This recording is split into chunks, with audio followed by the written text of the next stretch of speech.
Hello everyone and welcome back to the next episode of the Road to FIDE Master series. This is the episode number 53 in which I will cover the analysis of the round number 2 from Kielce Chess Open. As you know from the previous analysis, I lost the first round with black pieces, so I was hopeful that with white pieces I will be able to bounce back. However, the pairings were not so great, even though as you can tell I've played against lower rated opponent.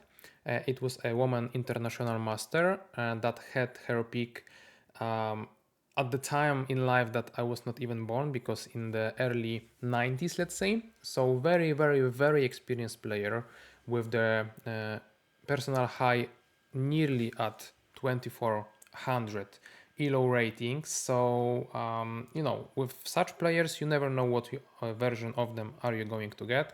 One positive that I took from the pairings was that after I checked the openings that my opponent chose, I saw and I knew that she would not be playing the main lines.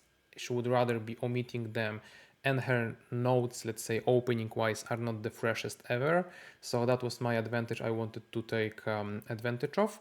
And yeah, did it work out? Let's see. I opened with e4, hoping to see some open play, let's say, in which I could have outplayed my opponent opening wise, let's say.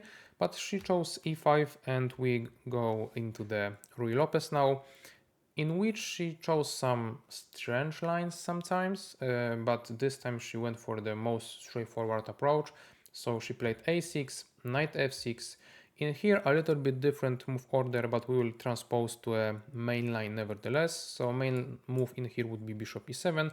She chose d6, after which I've spent some time trying to figure out how can I maneuver the game around to go back to the main line, which I was the most familiar with. So I wanted to play rook e1 instead of some c3 or d3 lines, and after b5, bishop b3, bishop b7, c3, we got ourselves the main line, and after castle h3 we would be getting the position in which black can choose the variation, either Chigorin or Breyer or some other bishop b7 stuff, and so on, so on.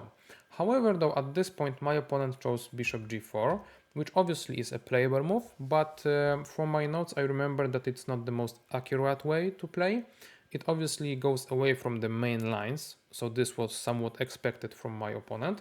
However, I knew that in here it's a slight inaccuracy and I should be able to figure out how to play against it. It took me some time though, because I really had to remember what did I have in my notes. Finally though, I kind of got the feeling that okay, this bishop will be just simply misplaced after I will kick it out to g6 square. So this is why this move should be an inaccurate one, and if so, I would be really going for the solidity of the center. So I initially started with a3, and after bishop went away I played d3, not d4 as you would normally in the main line, because of the spin d4 is not that easily played. And if so, I can switch my mind, let's say, and go for d3 with a very straightforward idea: knight d2, knight f1, knight g3, hitting this bishop. My opponent now castled, I played knight d2, knight a5, I drop back the bishop, c5, knight f1, and I wanted to, play my idea till the end. However, already as of now, my opponent went for the c4 move, kind of, let's say, asking me a question: what do I want to do? Do I want to take? Do I want to push? Do I want to leave it as it is? So I was not on time, let's say, to perform knight g3 without any problems whatsoever. But in the end, this was exactly the move that I chose. So I played knight g3 anyway. dc4 seemed a little bit odd. I would not like to invite the knight into the game with a tempo. I would rather be taken so that I would invite my bishop into the game with a tempo. And about d4 I was not so sure, simply because this pawn would be weakened, and also after knight c6, going back with the knight, putting pressure there and protecting this one, I saw that d5 might be the possibility, but then knight b8, so the rook went to a5 just to go back, because as of now it has a nice route to c7, to c5 square, so I didn't want to give it away either. So I said, okay, let's just play knight g3 as I initially planned. My opponent took, I took, she went away, and at this point I knew that I am strategically better. The question is, how do I want to continue? And since my bishop got rerouted, let's say, to this diagonal, I knew that when it's looking at those pawns, a4 might be a good choice, so that's exactly what I've played. And after rook b8, I had few choices. I can take, making this b5 pawn an isolated one and a weakness, let's say. I can just leave it as it is and play any other move, like queen e2 was on my mind, maybe some knight h4 with the idea of knight f5, or the move I've played in the game, because I remembered that this pawn is a weak one, right? I think that you can agree with me. And if I remember correctly, it was Daniel Naroditsky on his YouTube channel and some YouTube video that I was watching.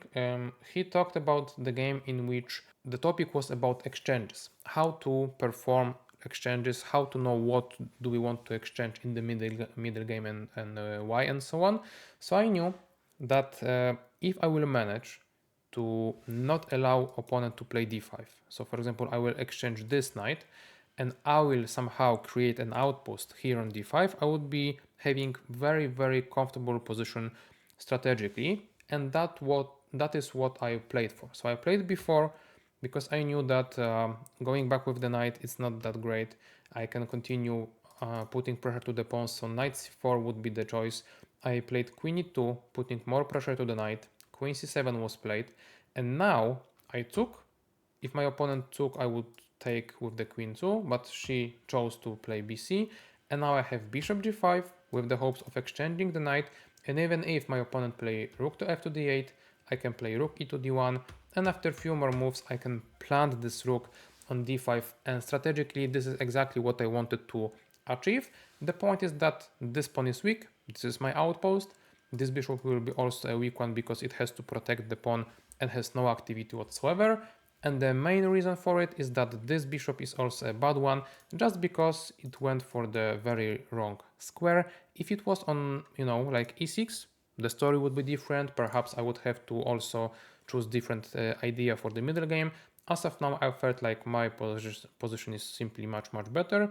All I have to care about is not to allow this bishop to go away, this pawn to move, this bishop to kick my rook away, and d5 to be played, because it would mean that opponent would get rid of the weakness. She would also open up the position with the bishop pair. So this is what I have to avoid, and if that's the case, I mean, I should be having a blast in here.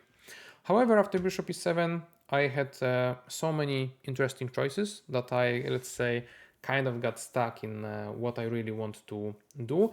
The idea is that this is not the only weakness. There is also weakness, there is also weakness. So I can play rook a5, having an eye on this pawn, not allowing still to d5 to be played, protecting this pawn so that the rook can move from defending the pawn and, let's say, activate itself to d-file. I can play knight d2 with the hopes of getting the pawn.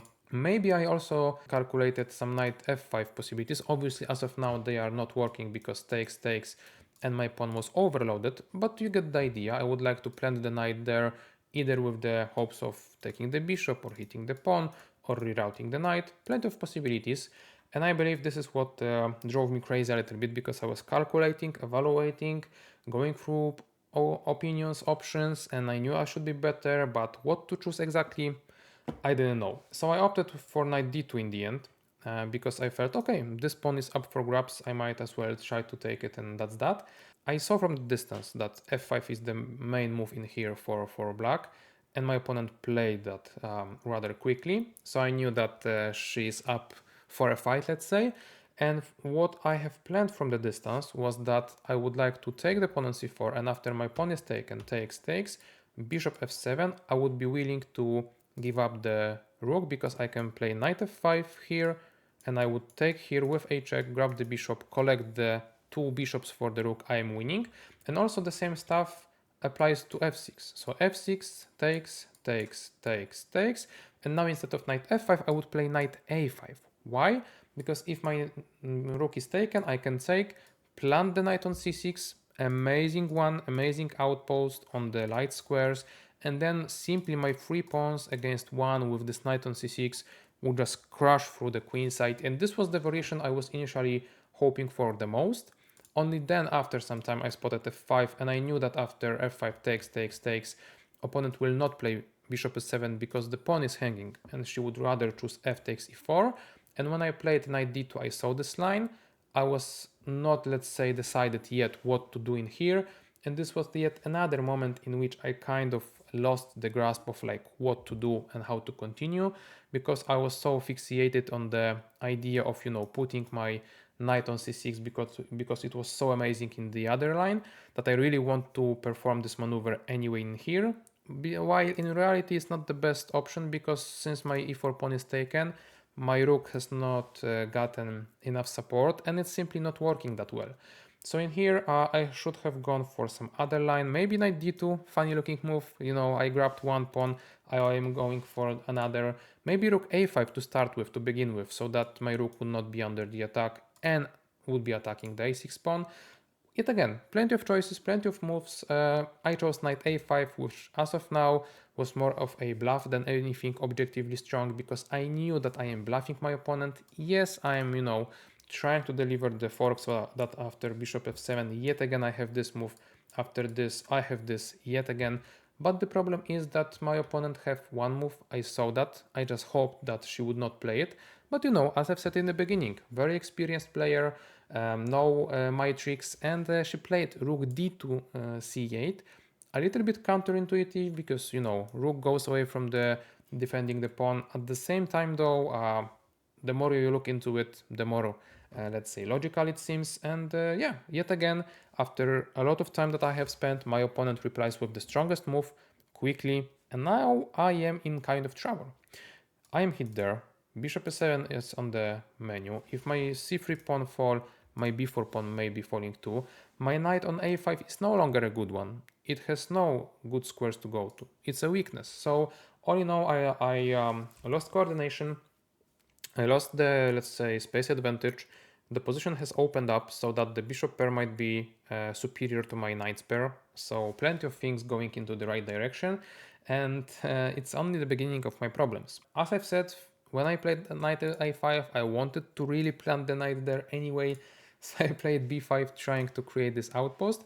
The problem now is though that after bishop f7 my rook is kicked away, and I saw the lines that if I, let's say, go back with the rook, it doesn't matter really where, my opponent can simply take me there. After I take me there, my knight is misplaced, my pawn is attacked, there is the mass of the pawns connected to the bishop pair. I mean, this would be just deadly. So instead of doing that, I said, okay, all in, I am bluffing all the way through. I played rook a to d1, gave the exchange away so that after ab, I am at least protecting the pawn. I am at least giving myself a shot at the knight c6 possibility. But as you can tell from the eval bar, it's not liking my choice, and I get why. However, though, in here, black has to be really precise to claim such a big advantage, because practically speaking, you know, this blockade on the light squares and the knights jumping here and there in the endgame, it's always annoying even in the classical game. It does not only apply to online games. And in here my opponent chose to take on c3, collect one of my pawns, and after my knight c6 simply give away the exchange back.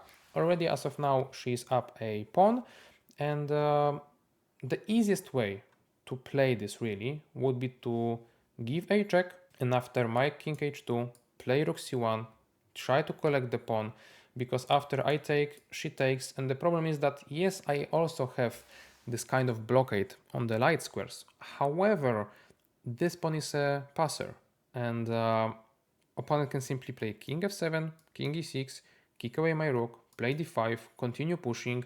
Sooner or later I will lose this game. It's not the question of if, I would say, it's the question of when. So I saw that and I was unhappy, but when I, let's say, started bluffing with knight a5, this was the consequence, right? Because then I had to continue bluffing with b5, and all I could have hoped for is that my opponent would be, let's say, greedy and would not give away the material back.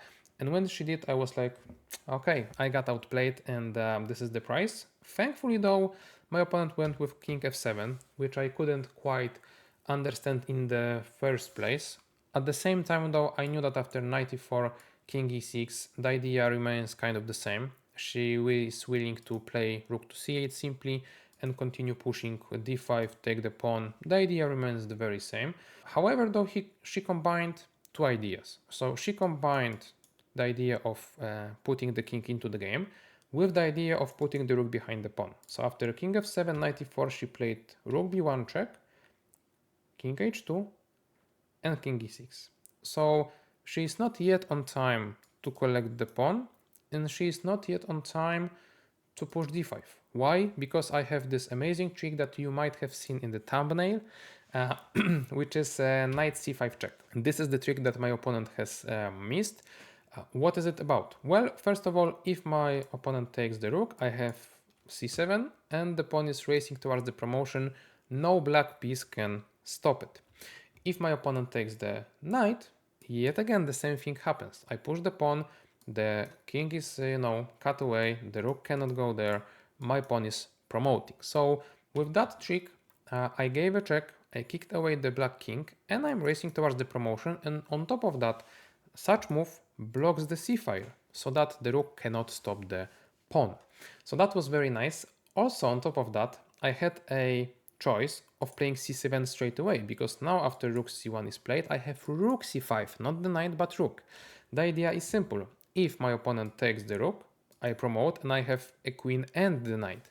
So I have simple big advantage. And if my opponent takes with the rook, I take with the knight with a check, yet again covering the d7 square. So once more I will be promoting with no problems. The one drawback to c7 move straight away was that king d7 is an obvious choice, right? After which I would have had knight d6 takes. If my opponent takes here, I can try to reroute my knight. I didn't yet think about where, so let's go straight into the rook endgame, let's say.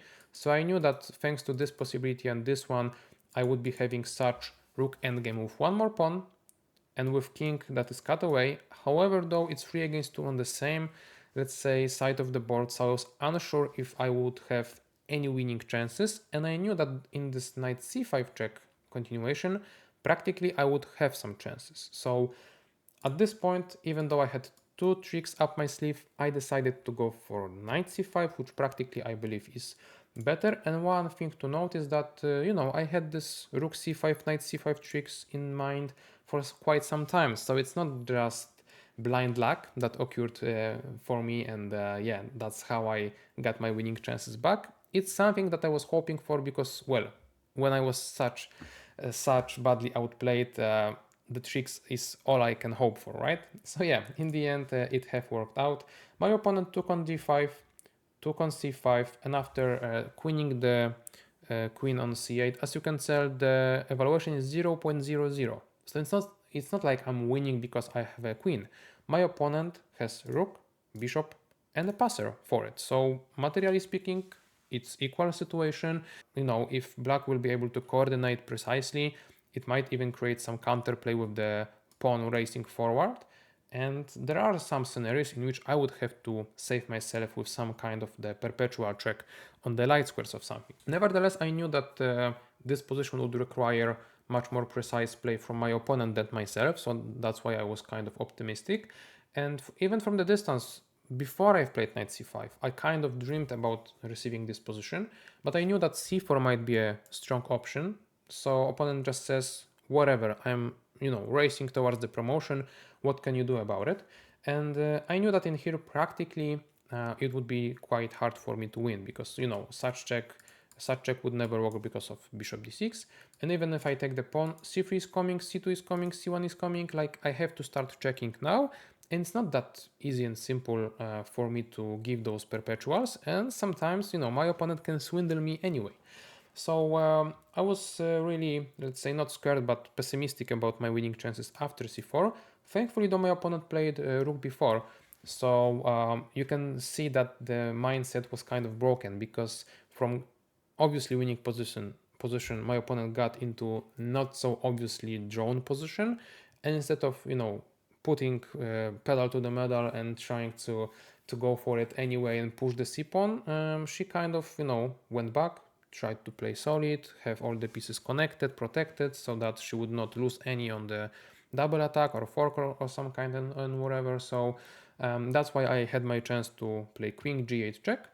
King went back, I took one pawn, and yeah, I have one more pawn. I have collected it. I might be getting the other one, and the pawn is still on the c5. My opponent played bishop d6, after which I had a choice of either taking the pawn immediately or trying to create some space for the king, because these discoveries were a little bit concerning. And note that this is move 40, and we just got ourselves 15 minutes after the time control. So I could have, let's say, thought about the position longer, but I decided not to. And even though objectively I made a wrong decision, I feel like practically it was kind of an okay one, because I played g4.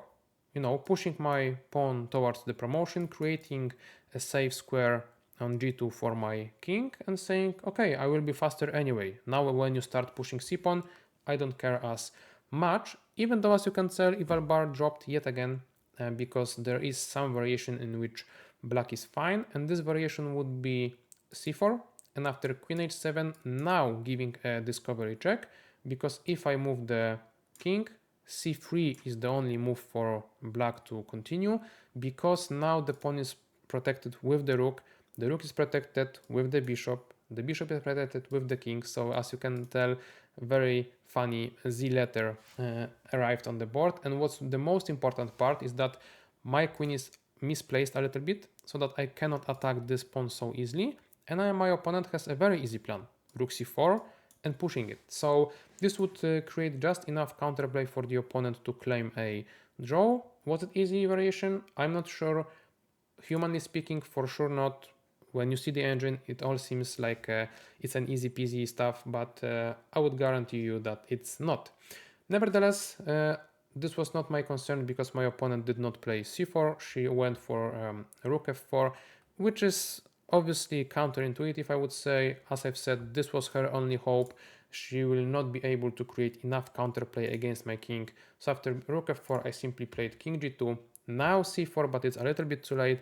I take the pawn, and she chose bishop c5, trying to hit this one. It is understandable, you know, if I play like f3, she might have gotten some rook d4, rook d2 ideas with some either perpetuals, maybe not checkmate patterns, it would be too much, but you know, you get the idea. My king would be out in the white. So in here, I believe I spent the most time throughout this whole endgame, because I wanted to figure out, okay, should I play f3 and allow this rook d4, maybe go back with the queen, protect this square and attack this pawn and block it at the same time, but there is bishop b4, you know, trying to deliver the double attack and so on. So plenty of let's say stuff that I would be forced to think about defensively. Or can I somehow give such checks that would allow myself to, let's say, I don't know, maybe put the king into the bad spot, maybe have an attempt of grabbing either of the pawns, maybe try to protect the f2 weakness actively or whatever. So in here, like, plenty of checks are possible. g6, h6, I can play f3 and then start checking. So all of the variations that computer can differentiate quite easily, I would say. For the human being, it's not that easy. So I had to spend some time. In the end, I decided that I will give a check on g6, because if my opponent goes to b5 and tries to hide the king there to push the pawn, I have queen in e8 check, grabbing the e5 pawn. Bishop d6 seemed a little bit slow, because it's pinning the bishop to the king, and my queen is looking there, and the bishop is not looking there anymore. So I thought, okay, at this point I might have even start pushing the pawn, and I'm not scared of anything. So the only practical choice of my opponent would be to perhaps go to d5. You know, she now knows that activity is her only choice, so pushing the king into the center towards the pawn would be nice from her standpoint. However, I knew that after king d5 I have queen g8 check, a very important one, so that after the king goes back, perhaps I can start once again pushing, because after c3 I might be having some possibilities of catching the pawn. Obviously, at the same time, I would be worried about this pawn, so maybe f3 and then start pushing. So yeah, king d6 here, maybe now attacking the pawn, and the idea is that rook c4 is not on the menu, because on c5 there is no king, it's the bishop. So this pawn is well protected. I have my own that is racing towards promotion. I should be fine. And if she goes to d4, this is what I've calculated till the end. I have queen d8 check, very important one, and after king c3, queen a5 check, hitting the king hitting the bishop, so king d4 would be forced. After bishop b4 I take the pawn, it's easily winning, and after king d4 I have a check, and after king e4 I have wait, how was it working?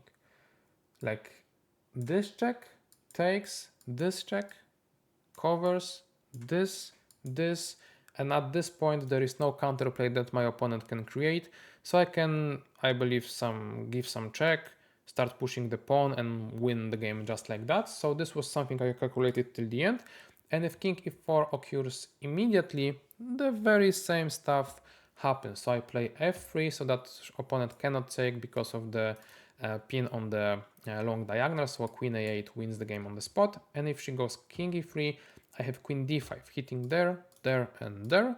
And in order to survive at least a little bit, she has to play bishop d4. And now finally I take this pawn. I got rid of any counterplay whatsoever, and this position is simply winning. And this is something I had to calculate while giving these checks on g6, because with so many checks possible, with so many runaways possible, you really cannot waste any check, because one wrong square would mean that position might not be winning anymore. Thankfully though, I have played it, let's say, a little bit precisely, and with that a few more moves were played, but they are mostly irrelevant. I just planted my queen on e4, solidifying everything, started pushing the pawn, and at the very end I did one more nice trick, because yes, my queen is hanging, but I just don't care. I play g6, and that's where my opponent forfeited the game, resigned, because after rook takes, I take, there is no way to stop the pawn racing towards the promotion, so I'll be having myself a new queen. And with that, guys, at this point I won the game. Was it an easy one? By no means. For sure, it was a tough game with plenty of, let's say, roller coaster emotions, because I was fine and I knew that after the opening I've misplayed the middle game. I knew I was losing in the end game. Then I got myself a trick that gave me some practical chances. In the end, it was enough to claim a win, but as I've said, it was not an easy peasy one, and I was very grateful that I can bounce back with white pieces, as I've told you in the at the end of the very first analysis. So yeah, this is it. 1 out of 2, very important win, with the high hopes of the afternoon round, because what I forgot to mention was that this was the morning round, so there were 2 played out that day. So yeah, even though you will see it as the next day, for me it was next hour, let's say, that I've started the game. So I would like to invite you to the next analysis tomorrow. As of this one, thank you all for watching. Remember to leave a like. If you are new around here, please subscribe to the channel, and thank you all for watching. Bye bye.